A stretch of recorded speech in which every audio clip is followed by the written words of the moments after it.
Bueno, amigos, siendo las 12:30 apenas pasada en toda la República Argentina, ahora sí, lo dicho, lo anunciamos hace un ratito, está Courtney Barnett con nosotros en el estudio, pero también está Barbie Recanati aquí con nosotros. Nunca me fui. Nunca te fuiste. Esta era la razón por la que venías ayer. Sí.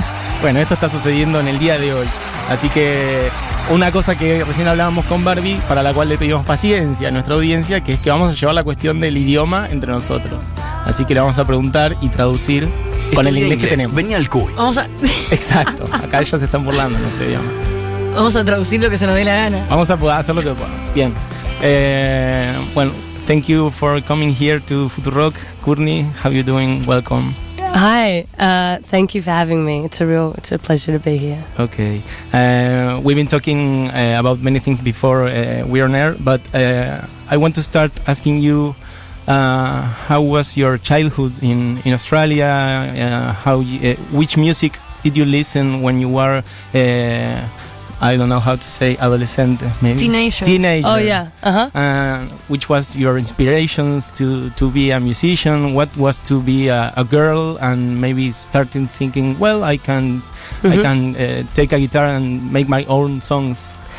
Yeah, I grew up near the beach in Australia, and I guess I had an older brother who kind of showed me music, and but we had like a couple of mixtapes with Nirvana and Jimi Hendrix, and we didn't really have much music, so we kind of listened to the same thing on repeat. And then I started playing guitar and writing my own songs. Yeah. So also being in Australia, the music you get was American bands. It was mostly American. Yeah. We didn't really listen to any British music, and from memory, no Australian. I didn't really know any Australian bands until I was about 20. Courtney está contando que tiene un hermano mayor y que tenían unos mixtapes de cassettes con Nirvana, Jimi Hendrix y mucha música americana, casi nada británico, ni tampoco conocían muchas bandas australianas. Y que lo escuchaban una y otra vez los mismos mixtapes, y que así comenzó a escribir sus propias canciones y tocar guitarra. And nothing from Australia? Not Nick Cave or INXS? Or no, I didn't know who Nick Cave was until I was 20. Really? Yeah.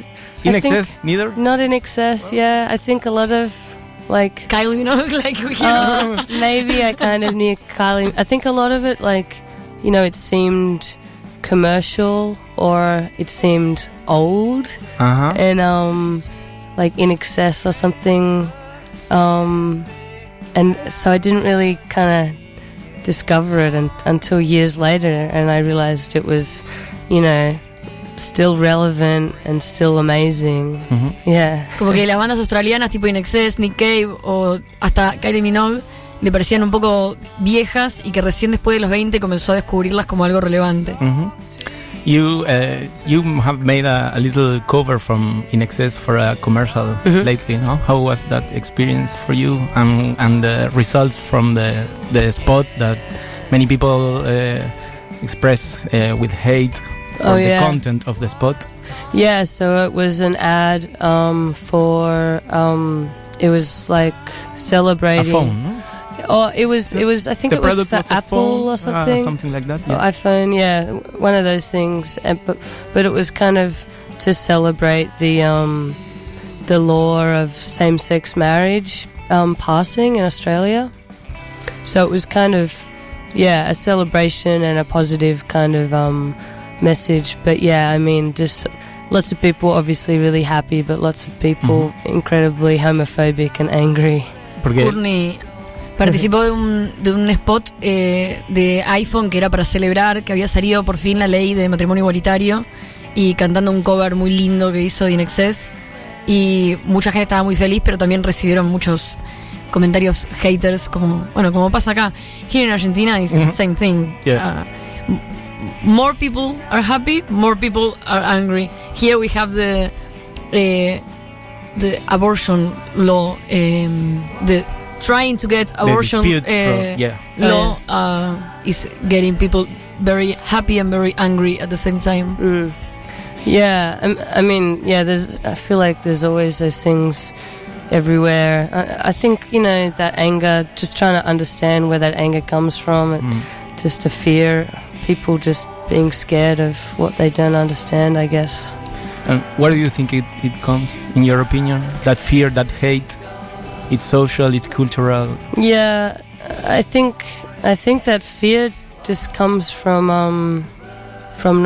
not understanding and not being willing to learn and be open, and it's kind of like a fear of being left behind or something. But I mean, it's no excuse. Courtney cuenta que cree que ese odio también viene del miedo de no entender, y la falta de voluntad también de tratar de avanzar, y el miedo de quedarse un poco atrás de los cambios. And how did you start your music career? How do you start making your own songs and projecting like an artist?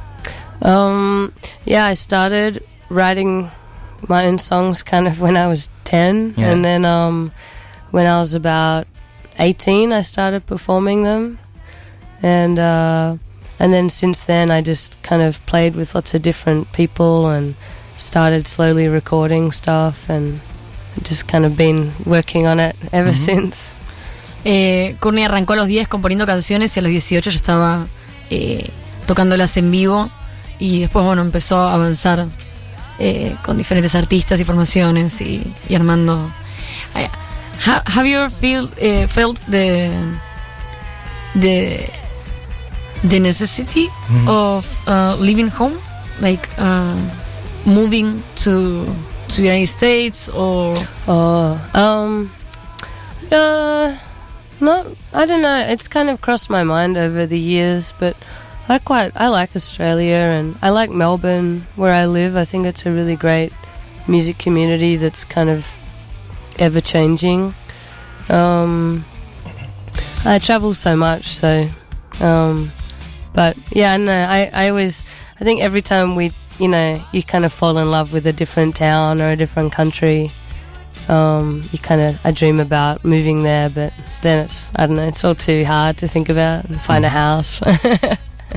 Sí, Courtney pensó en dejar Australia tal vez para mudarse a otro lugar como Estados Unidos, y dice que no, que se le cruzó por la cabeza un montón de veces, pero siempre que llega ese momento dice, alquilar una casa, mudar todo. Claro. And do you feel pressure maybe when you were going to launch your second album? Maybe the success from the first one. How do you feel about that? Yeah, I kind of I think it was a little bit kind of on my mind, but also just I don't know, I just kind of assumed that it's not that big a deal. And there's so many people making music in the world, you know. I don't think everyone was looking at me wondering what I was going to do. It's just me, kind of, I'm the only one thinking that probably. So I just kind of got on with it and made the album that I was proud of. Bueno, nada, a Courtney le preguntaron si... Voy a empezar a traducir mis preguntas, ¿no? Sí, sintió presión con el segundo disco por lo que la gente esperaba después del éxito del primero. Y Courtney dice, muy relajada, que nadie siente que la está mirando a ella, que son muchos músicos en el mundo al mismo tiempo. Which is a great answer. And maybe in the lyrics of your last album, well, there's a personal view of how do you say, living vida cotidiana, daily life, observational maybe, but also I can feel some anger and some things about patriarchy. Maybe that word is okay. Yeah. Okay. You use a phrase or a paraphrasing Margaret Atwood. I know that was casual, but una frase que dice: los hombres tienen miedo de que las mujeres se rían de ellos, las mujeres tienen miedo de que los hombres las maten. Estamos hablando de las letras del último disco. Exacto. que son cotidianas, pero al mismo tiempo son como un palo muy grande al patriarcado. Exacto, que hay, como le decía, que tiene una cosa como de observación cotidiana, siempre sus canciones como muy sencillas las letras, de observación directa, cotidiana, pero a la vez también hay como un enojo en esa letra, y que tiene que ver con cuestiones sociales y bueno, del machismo en general en las letras. What led you to what guide you, what concept did you want to involve in your lyrics? Yeah, I think everything I write about is it's just kind of every day, like whatever I encounter every day. So it kind of it incorporates every mood, positive and negative, and kind of all the things I observe just through my eyes, kind of in daily life, which is so it's so varied. There's so many different things we see and different emotions, and so yeah, some's angry, some's sad, some's happy. It's just kind of some of it's just boring. It's just life, I guess. Okay. Las letras tienen que ver mucho con lo cotidiano, y hay días que son alegres, hay días que son enojadas, hay días que son aburridas, y ya es un poco lo que le va pasando día a día. Okay, maybe we can listen a song now, and can be ¿querés elegir una? Tenés un montón de canciones. Están los dos discos completos a mano. Elegí. Bueno, hay algunas que han sonado muchísimo, así que me gustaría que suenen algunas que no han sonado hasta ahora. Estamos charlando con Courtney Barnett y puede sonar Charity, Caridad, el último disco. Está por ahí a mano, cuando Dieguis la encuentre, listo, ahí va, suena, y después seguimos charlando con Courtney Barnett en La Hora Animada.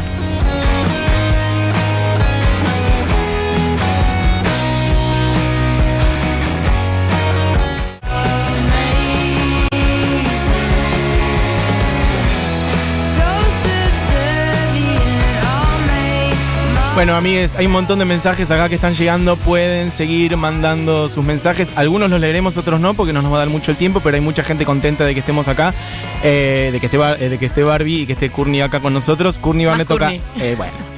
Courtney Barnett toca esta noche en Niceto. Todavía quedan algunas entradas, así que no duerman, porque va a explotar. Y bueno, acá seguimos charlando un poco con ella, con el inglés que tenemos, que creo que está bastante bien. Zafamos. Bien, a ver, siga Barbie. Estábamos hablando fuera del aire, siempre pasa, lo más interesante pasa siempre. Así que lo vamos a preguntar ahora al aire. So, we were talking about this. Courtney, do you remember maybe an event or the day that you started to become a feminist woman? Yeah, it's a really interesting question, because I can't think of a day or a time that it happened. I think it happened over time, and to be honest, probably only in the last 5 years strongly, because I think I grew up, feminist was a dirty word. I kind of the understanding I had of it was that it was something you didn't want to be, and all these this kind of internalized misogyny, which I've only really slowly started to understand as I've gotten older. You don't know the difference because it's just what you're used to. So, but when you can kind of step outside of the situation and see it differently, but yeah, I've definitely become a whole lot more aware. Bueno, Courtney cuenta que se volvió mucho más consciente de muchas cosas, como por ejemplo comenzó a cambiar mucho su lenguaje, y también comenzó a cambiar un montón la forma en que se trataba a ella misma. Exacto. Como patrones de conducta que tenía, que tal vez eran machistas hasta con ella misma, y cómo se paraba. De tratarse mal a sí misma, de sentirse mal. Exacto. Y también la situación de mirar para atrás y tal vez parar afuera de la situación, darse cuenta que la trataban diferente, y cómo hoy, parada de otra manera, es increíble cómo tratamos de resumir una respuesta es muy larga. larguísima. Vos le preguntaste es una gran pregunta que es como relecturas que por ahí vos o cualquiera de ustedes Contando que, hace claro, de historias que pasaron antes y eso, que ella misma fue viendo cómo eso fue cambiando también en función de cómo ella fue cambiando su cabeza en estos últimos años. y sobre todo, bueno, el tema del lenguaje, que también es como algo muy global. Yes. I want to ask you, we have a little minutes left, about your record label that you have with Jen. It's correctly pronounced Jen Cloher. Well, Really? yeah. It's called Milk Records. Le estoy preguntando sobre su sello discográfico que tiene con Jen Cloher.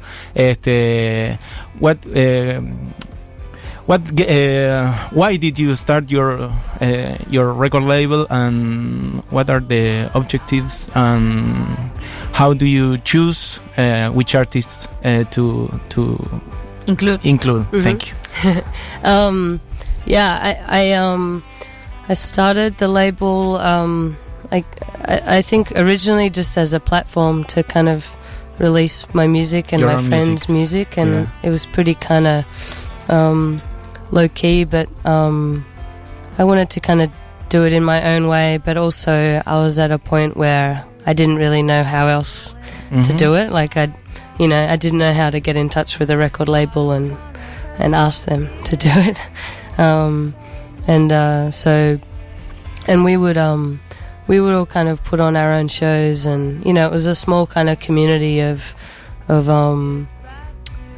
people making music, and then we started releasing Jen's music, and the community just got bigger over time, and more bands and more people kind of coming to the shows, and it's been really inspiring. We've never really there was never a strict kind of rule of who can release music. We just kind of wanted to include music that we loved and that had strong message and really great songwriting, and it just so happened that majority of those artists were female or gender non-conforming, and so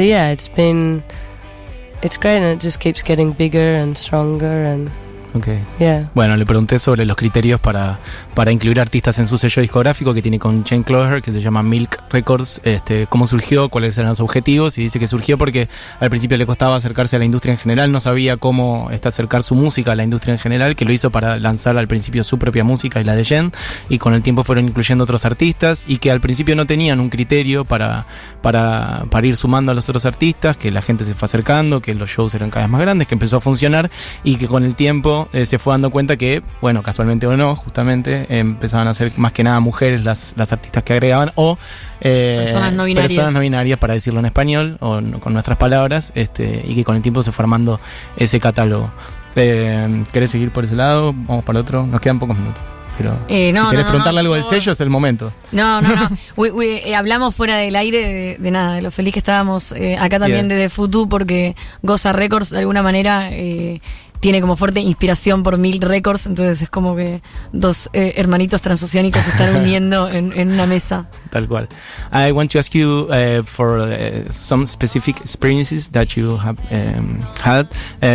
One was to play with Patti Smith. I know that you admire her, and you play with her in her Australian tour, in your own home or your own country. How was that? Le estoy preguntando sobre Patti Smith, que sé que es una de las personas que ella idolatra o admira como música, como referente musical, y que además Courtney la acompañó a Patti Smith en el tour en Australia, en el último, que es además su propia tierra, que es Australia. Yeah, it was just incredible. Yeah, I've been a big fan of Patti Smith for a long time, and it was only I think it was only actually two shows, or it was one festival and one show. But she asked you to or not? Yeah, I think that's the story. I'd like to believe. We will say that. But yeah, like I'd already bought tickets to a couple of her shows in Melbourne, and then she announced this other one and asked me to support that one. So I saw Patti Smith like 4 times in 2 weeks. It was incredible. And yeah, just really I think just really inspiring person, artist, and really just when I talked to her briefly, and just really warm and a kind of really honestly warm person. Mira. It was nice. Bueno, eso cuenta que fueron 2 fechas, no mucho más, pero que fue hermoso, que Patti Smith es una figura inspiradora, que es realmente cálida, que es genuinamente cálida. Yo le pregunté si, porque tenía entendido que Patti lo había invitado. Bueno, esa es la versión que vamos a decir, que Patti le invitó. And you also played when you previously talked about Nirvana, o sea, the grunge scene from the 90s, and there's a band and a woman very important that founded the Breeders, and she played bass in Pixies, and you played with her last year, or she's in your record playing in one song, no? Yeah, Kim Deal. She we met somewhere. We met doing an interview, and then I sang on her record, and she sang on my record, and Kim and Kelly sing on 2 songs on the album, and then they just did a tour recently in Australia, and I sung I played a bit of guitar and sung, and kind of whenever we're in the same place at the same time. Oh, okay. Yeah, it's really fun. They're great. They're the coolest people. Yeah. Bueno, le pregunté por Kim Deal, una de las fundadoras de Breeders y bajista de Pixies, porque antes hablaba de la escena de grunge de los 90, tocaron juntas y grabó en una de las canciones del último disco, aunque cuenta que nunca en lo que es la grabación nunca estuvieron juntas en el mismo lugar, sino que cada una grabó por su lado. Igual me consta que han tocado juntas en alguna fecha. ¿Querés seguir? Sí, que intercambiaron en algunos festivales. Exacto. Kim y Kelly. You know, Bikini Kill comes together now. Again, the band, and yeah. A lot of Sorry, I had to say the Bikini Kill. Got it. I can't. I'm very Latin. And there's an L7 too, and there's like a lot of Riot Girl movement coming back. And do you think like in Australia, in Melbourne, is there any scene? The scene there, do you feel that it's something like that? Because you know, I know it's not on purpose, but most of the scene that you're part of, they're all women or non-binary. Yeah. So, do you think that it's something like that? Like maybe in 20 years, we're gonna talk about that. Like how do you inspire a future generation? Yeah, I think I guess I know the Melbourne scene the best because I've lived there, and I just, you know, it's kind of what I live and see the most. But yeah, it feels like and I guess it's hard to know of, you know, how much is just more visible now compared to like maybe all of those bands existed and I just didn't know about it. But Melbourne, it's incredible. There's bands like the Cable Tires and Hexdead, and like it just there's so many good bands, and yeah, I think in 10 and 20 and 30 years we'll be looking back, and it'll just be a part of the everyday history and not like a kind of side note, you know. A lot of the, you know, I sometimes get really bummed that I didn't know growing up, you know, I didn't know any of those. I didn't know Bikini Kill, I didn't know Hole. There's so many more bands, but I didn't know any of them. I didn't know the Breeders. Like, I didn't know any of that stuff until the last 10 years. Whoa. And you know, my life could have been so different having those voices and having those stories. And I mean, I don't think it matters when you discover music, but you know, it could have just sent me in a slightly different direction, or could have given me a bit more confidence or a bit more kind of power or belief in myself. And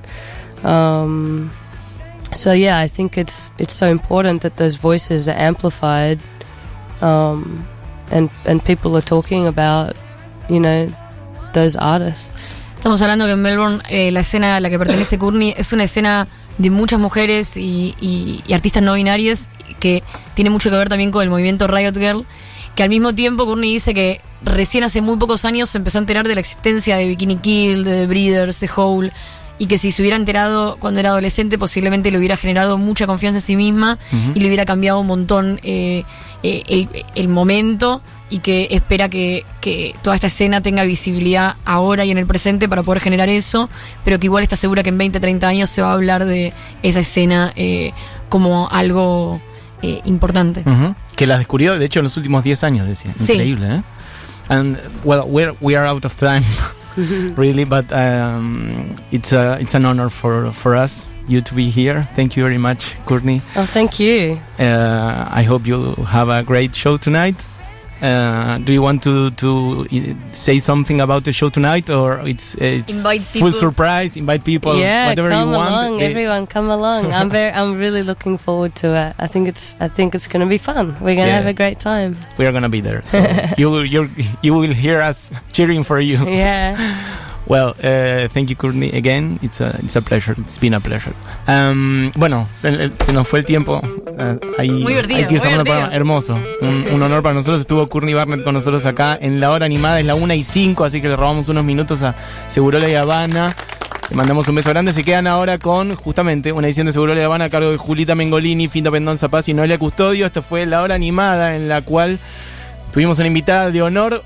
Ahora te digo. Y a Courtney Barnett. Ya, Vamos, operó Dieguito Vallejos, estuvo produciendo Juli Matarazzo y ahí haciendo redes también acá. Magu Puente haciendo también redes en este rato que estuvo Courtney. Estuvo ella con nosotros, estuvo la gran Barbie Recanati aquí conmigo. Gracias, Barbie. Gracias, Chris. Bueno. Y además como traductora en muchos tramos. Mi nombre es Matías Mesoulán. Nos reencontramos en el día de mañana. Nos vamos a ir con... Well, ya hablo en inglés. Need a Little Time de Courtney Barnett. Y nos reencontramos en el día de mañana. Adiós.